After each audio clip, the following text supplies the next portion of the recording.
Sebastian Austin Harris, and I am a Baltimore City Public School graduate and a BUBA scholar. Today we're going to 105.7 The Fan to speak about the Baltimore Urban Baseball Association's programs and more.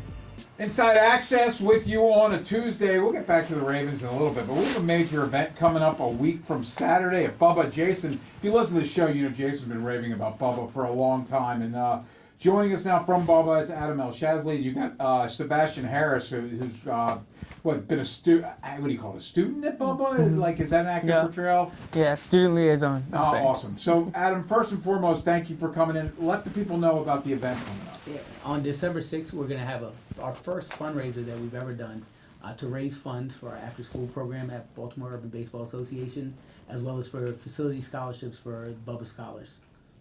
So, yeah, I mean, I've tried to get the word out in my own sort of way, and Sebastian's going to be able to explain what goes on at BUBA better than any of us. But basically, some individuals with a baseball background who wanted to give back created a state-of-the-art facility that's in South Baltimore, right near the ballpark, where kids of any means can have access to the same sort of TrackMan and data collection. And if you don't have a bat and you don't have a helmet, it doesn't matter. You can come into BUBA after school, and guys who play D1 baseball or are currently playing D1 baseball are going to be in there working with kids who maybe some of them play on big-time suburban baseball teams, and maybe some of them just live in the neighborhood.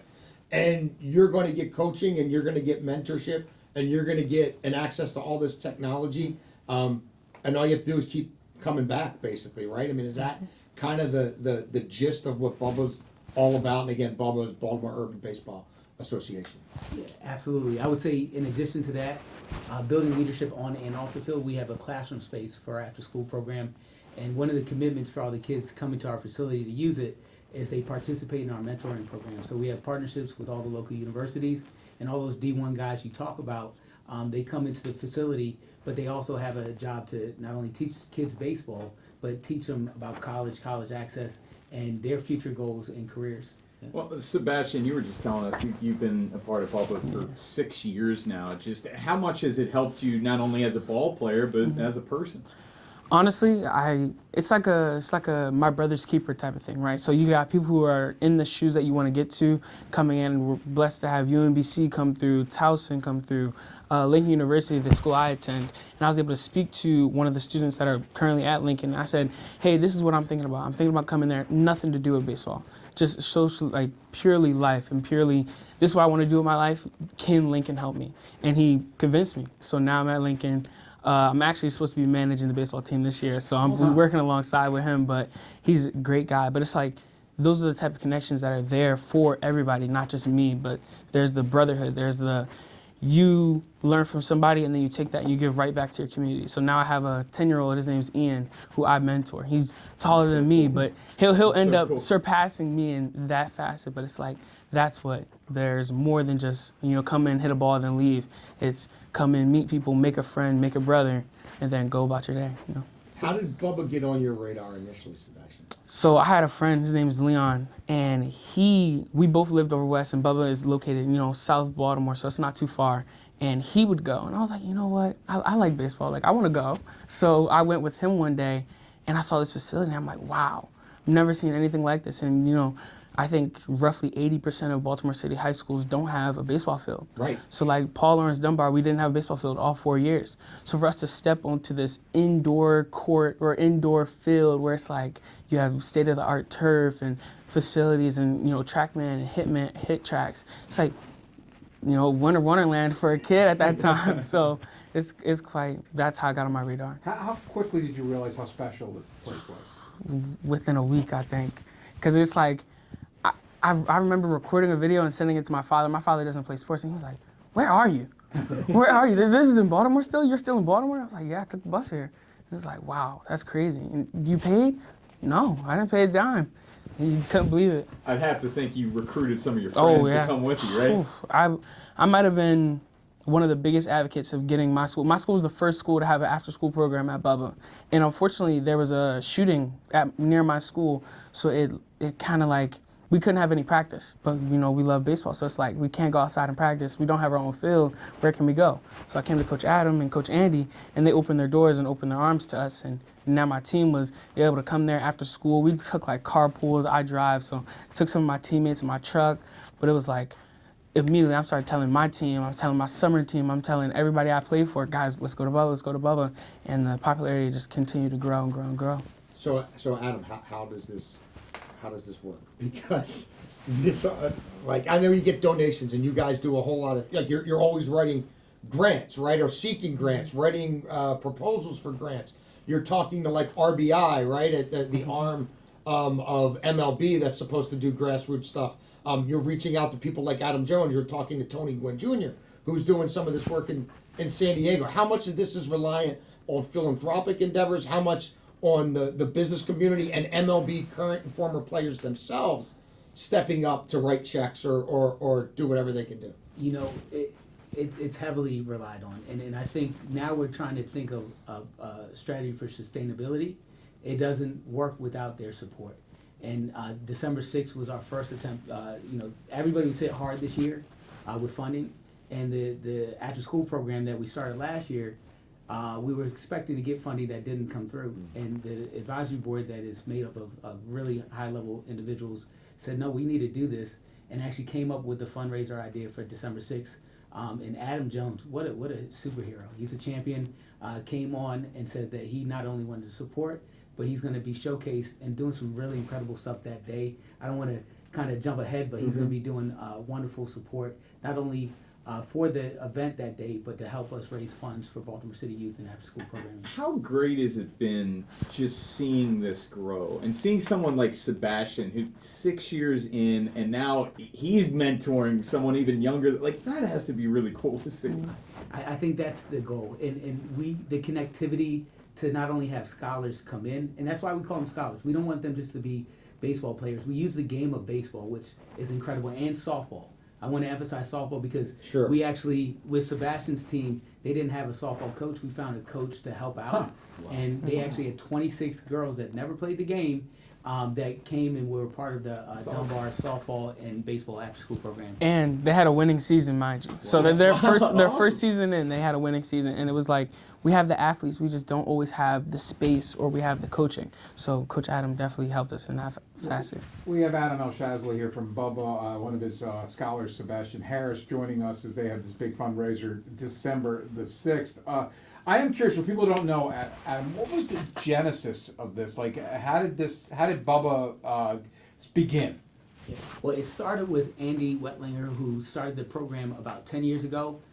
He was doing it from everywhere. I think he used the Under Armour facility, was even during COVID, was at the National Harbor and teaching baseball and softball to kids that wanted to learn, and started a really cool partnership with all the local universities.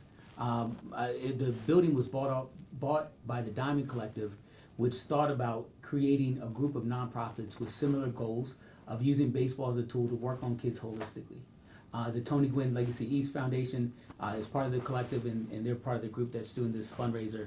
And the whole ecosystem of baseball and softball can be housed at our facility. We have every little league, a lot of the travel ball comes to our facility, and even college guys.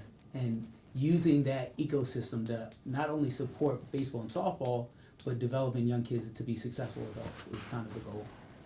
Sebastian, how much, I guess, of a dent do you feel like it's making? Baseball is having issues connecting with young people of all backgrounds, let alone, kids in urban areas who don't, by and large, have these facilities and have that level of coaching. And if it's in some sport, it's probably not baseball, where they want you to pay $300 for a bat and $150 for a helmet. Have you noticed in the 6 years more kids gravitating to baseball or even knowing about baseball and finding out about people like Adam Jones? Oh yeah, I definitely see that. Like, growing in my 9th grade year, people would play football, they would play basketball, and then that spring would be nothing, especially in Baltimore City, because baseball wasn't considered one of our sports. We have no fields, we have no nothing. So it's like, now that's completely changed. So in the summer, instead of kids playing football, they're playing travel baseball. They're playing, spring, and it's getting competitive. There's chatter, there's all that friendly banter, but it's definitely changed from the the spring is, oh, you go play 7-on-7 football to spring's baseball time. Let's play baseball. Like, let's hit. So. Adam, for people that are listening and want to get involved, what should they do? You should visit our website. We have information about the December 6th event. If they're interested in being a sponsor, we still have room for a lot of sponsors to help support that. All of the proceeds go to our after-school program. But on our website, if you're interested in becoming a volunteer or being a part of the movement, they have information of how to volunteer and be a part of the Baltimore Urban Baseball Association. And you're always open to, if there's coaches listening, if there's kids from this area who play D1 baseball somewhere else, but they're about to be home for Christmas break. There's always opportunities for people to just sort of pitch in, is it not? Yes, absolutely. I think there's volunteer experience, and not only around baseball and softball.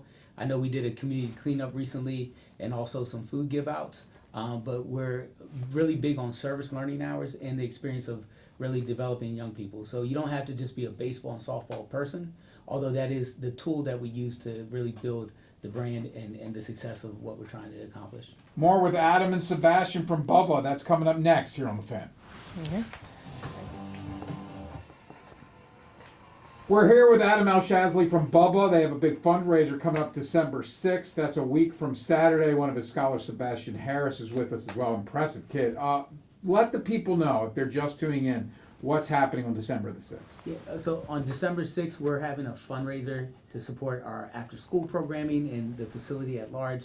We're going to have Adam Jones kind of be our lead in not only advertising, but helping to support through the philanthropic community in Baltimore, but also we have a lot of political leaders. So Brandon Scott will be there. We have a number of council people that will be there, as well as Senator Hayes, who's been a big proponent, and will be showing support. And also, it's going to be a fun event. I think we have 2 DJs, we have unlimited food, the drinks will be flowing, and we're actually going to play some baseball live there with everybody there and see if we can do something we call a swing for a change, where we can raise some more money to help support Baltimore scholars. And tickets are still available, sponsorships, availability as well. Tickets are limited. We're almost sold out. I think we have a number of tickets still available, but also sponsorship is definitely wide open.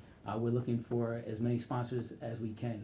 And if they want to be a sponsor, they could go on our website and they can contact us directly from there. It's bubba.org. Is it bubbabaseball.org? BUBABaseball.org. Right, So Bubba Baseball. BUBA baseball.org. And Sebastian, I heard you're getting the opportunity to interview Adam Jones Yes. that night. That's Yes. going to be awesome. I'm very excited. He's a great man, Hall of Famer, of course, everybody knows, but he's truly down to earth. I really appreciate it. You got to you talked to him via Zoom, correct? And now Yeah. this will be the first time you actually get to meet him. Yep. He spoke to me it was crazy. He spoke to me and a lot of other private schools in the Maryland DMV area, and just, we're mentoring maybe, what was it, roughly like 60 high school baseball players, and I was just in the room being able to hear what he had to say, and it was motivating, because he was, keep your head down, let the baseball take you as far as possible, whether it be media, whether it be behind the scenes, whether it be on the field, just go with the flow, and I really appreciate what he had to say. You are a super impressive young man, and we Yeah. were talking to you during the break, and Thank you. you're pursuing maybe wanting to be a pediatric surgeon, and you've worked with Under Armour, and you've worked at Hopkins. And He makes us look lazy. Unbelievable So resume. you're obviously highly motivated, but do you think you would have adopted the worldview as young as you did to see that these opportunities are out there without some of the things that Bubba exposed you to? No, it was a lot due to like Coach Adam, Coach Andy, and Coach Don. Like a lot of the coaches there are mentors. Like a lot of the times we're not even talking baseball. Sure. We're not talking baseball. We're talking, how are your grades? Do you need anything from us? How can we help you? And it's the constant calls, it's the check-ins that have gotten me through and keep pushing me through these different stages in life. I think at one point I was working at Under Armour, and Coach Don had gotten me the job there because he had worked at Under Armour at the time. And he stopped by and talked to my manager one day and was like, how's he doing? Is he doing good? He's representing me, so he better be doing good. Check it out. So like, it's the small stuff that everybody at BUBA goes through and does for you that I feel I wouldn't be in this position without. And I keep going back to the mentorship program, because being so close in age, like that's really powerful too. I think it also, I've learned so many skills about like teamwork, dealing with different people in professional settings too, just like working alongside people and also leading my peers. You know, I was team captain for 4 years at Dunbar and the baseball team, so it's like I'm leading people who are older than me, and I'm earning the respect of people who are younger or see me as like, oh, he hasn't made it yet, but I see where he's coming from. He works hard, and I work on that every day, and I practice that at BUBA too. So it's like, Our producer right there. Yeah, Ben I Hall. met Ben Hall at Bubba. He was working Yeah. at Bubba summer camp that my son was going to, and we met. I found out Ben was interested in the media. Yeah. Coach Andy helped put us together, and there you go. yeah, that's how you do He's it. passing us all by here. Yes. Taking over the world. Taking over Yeah. the world. Yeah. Yeah. That's how you do it. So, well, listen, man, we really applaud everything Yeah. you guys are doing down there. And Thank you. I've tried to, again, periodically, when I can, shine a light on things. But this event on Saturday is definitely a great entry point. If you come to the event, you're going to meet a lot of cool people there. You're going to get, when you walk in this facility, it will blow your mind. And you'll be like, I can't believe this is here. I can't believe this has been here this long. And I can't believe how many lives they've already touched and how much more they can do if some people of means, you know, maybe a little bit of time, a little bit of money can go a long way. So we're here for you guys to amplify anything you do moving forward. I'm sorry that Andy's under the weather. Yeah. But he really kind of got this thing off the ground, and he's a visionary, and you guys are doing tremendous work. So thank you. And Adam, give everybody the information again if people are interested in this event on the 6th. Yeah, I think the best way to get in contact with us or to see information about the Six is to visit our website at bubabaseball.org. As soon as you go to the website, a pop-up will come up for the event. And if you want to get in contact with us about sponsorship or just being a part of the program, you can definitely contact us through the website, and they'll have some information you can get from there. Awesome. Event December the 6th and down at the facility, correct? It's Yeah. going to be at the facility. It's going to be amazing. We're decking the whole space out, not only for politicians and business folks, but we have a number of mentors and student ambassadors that will be there for you to mingle with as well. Awesome. Hey, when we Thank come, you, gentlemen. we come back, we get back to the Ravens, and they're going to face a real quarterback on Thursday, and Joe Burrow. What's his pass rush going to look like against better teams? We'll tell you next here on the Fan. Thank you guys so much. Yeah. Good job. Yes, thank you. Real excited to just get off the air with 105.7. Special thank you to Jason Locke for allowing us to get on air and speak on behalf of BUBA and amazing things we're doing there.